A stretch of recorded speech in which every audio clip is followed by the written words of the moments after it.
Hello everyone! Dahil maraming sariwang isda or aloy ang tawag sa amin dito sa Antique. Dito kasi sa amin sa Antique, kahit sariwa ang isda, ay inaalis po namin ang buntot para mas safe po siyang kainin. So, pagkatapos ko siyang linisin, natanggal yung mga lamang loob niya, ay syempre, hinugasan ko siya ng ilang beses hanggang sa mawala na yung dugo sa tubig. So, ngayon, nilagay ko siya sa pressure cooker at nilagyan ko siya ng mga sangkap. At alam nyo ba, napakasarap ng lasa niya, para siyang Spanish sardines. Ang sarap, pati yung kanyang tinik ay napakalambot na tulad ng sardinas. At dahil marami, hindi kasi siya sa aking pressure cooker, syempre ginawa ko na lang daing yung iba at tuyo. Binilad ko siya sa araw.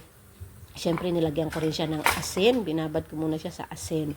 At ngayon, dahil sa matindi ang init dito sa amin, nung nakaraang buwan, ay nabilad ko siya. At ayan na nga guys, tuyong-tuyo talaga yung kaaking binilad na isda na naging daing siya. At yung iba na hindi ko siya hiniwa ay tuyo.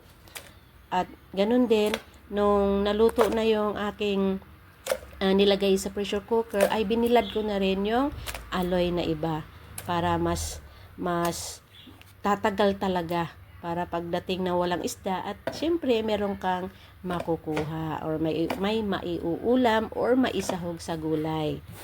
So ngayon guys, ayan na siya, tuyong-tuyo na siya at inilagay ko siya sa syempre sa safe na lagayan na hindi madapuan ng mga insekto. So tikman natin ngayon yung aking nilutong sardines sa pressure cooker. So ayan na guys, ang sarap. O kita nyo, talagang pati yung tinik napakalambot, parang sardinas talaga ang lasa. So salamat guys sa inyong pakikinig.